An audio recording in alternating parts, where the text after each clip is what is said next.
tips here for you. I'm going to be doing this with portraits in Procreate, but really they're for any digital programs you might have. And you don't need a fancy tablet or some stylus or anything really. But what I started off with actually was a mouse.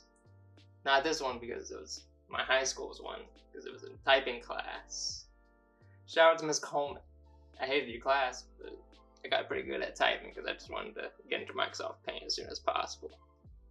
So the first tip I got is brushes.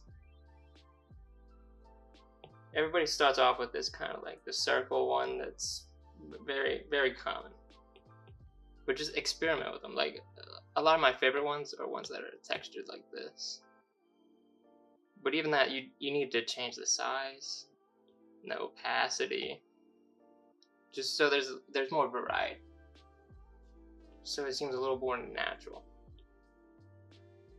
Because if it just stay one size, everything just looks the same, and it's just not as appealing. Now my second tip is, when I first started, I would always use black for the line art of things. Everything would be lined in black. And then when I would add colors, it wouldn't look as nice to me. And it would just be hard to blend things out. So what I do is, I know a lot of people might sketch in blue and then go over that. The color I like to use is red though, because I like the way that it can fade into the skin tones. It's a more natural fade in. Like with the darker blue, it just seems more harsh on the skin. And also it's just a stylistic choice. Just play around with the colors. The main thing is that it's not black, because black isn't in nature if you're going for something more realistic. If that's your style though, that's fine. This is just like an idea to change things up digitally to get you more comfortable. Now, I really actually already did the line art for this, because I guess this is like a cooking show or something. I don't know. But before I get into coloring that, I want to talk about this white background. A lot of people can find blank canvases intimidating, not just in digital art, but at any medium. So what I like to do a lot of the time is just drop in a blue. You can drop in any color again. But why I choose blue, and this is too harsh of a blue, I actually have another blue right here.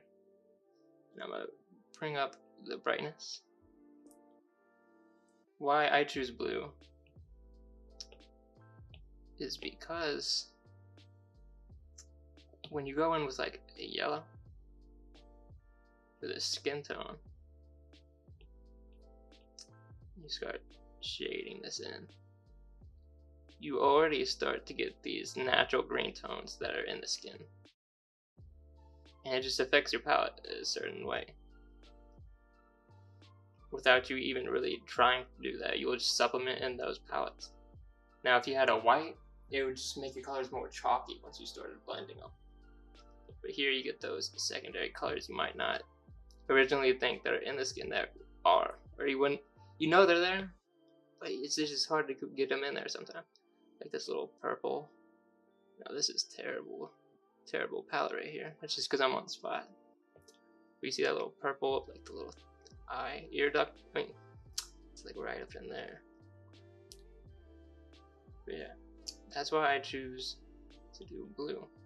But experiment with colors again. Like you might have different colors that you want in your palette, but just put something there, just so that white isn't as intimidating. It comes off more naturally. More natural when you have a color there. So next thing is about layers. I tend to do multiple layers sometimes, but you can just do it all in one layer if you really want to, if you want to test yourself. And now it'll come off more painterly, because say this line right here. See, I can just have that in front, and if I want to erase this color, I could do that without erasing this red. So it's like just a process of how things layer together. And you can color outside of this line and then you can come right back in there, and it can be easy on some things. But if you want a more painterly look, stick to one layer, and it's fine. But also you can come back to this one, and look, you do a little clipping mask. That's not what I meant to do.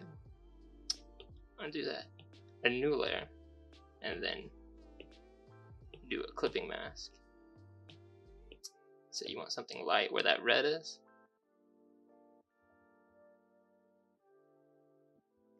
And there's something else you can do with layers. It just pre-plan with these layers. Yeah, so like this is like a cooking show again because I already painted underneath here. But what I want to show with this is I'll go underneath that red line art layer, and I'll color just to figure out where I want these colors at and the structure of the face a little bit more, just a little bit more, just so that that initial structure of like the eyes and everything is still there, but you just get a little more color. So then you can go back on top of that and paint over that red and just carve it out a little bit more, because that's what painting is a lot. It's just carving and figuring out the dimensions of everything. But also when you get to this layer, a lot of the time I like to tighten up the proportions more. So I'll go here, and this is when I like to use the lasso tool. And it might be kind of intimidating at first and seem weird and wrong, but you just select what you want. Say you want this eye to go in a little bit more. You just move it in. Just move it in there. And there will be these little jaggedy missing parts. We'll just paint over them. It's fine. It's all digital. It's what I was doing at first. I think everything was so precious, and like I didn't want to move everything, and I didn't want to have to go back over my lines. Like they had to be permanent. They're not.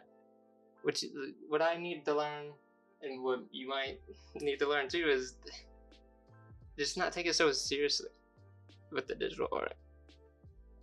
Just a little less intimidating. Like that's what a lot of these are. Like the white background could be intimidating. Not wanting to move things around.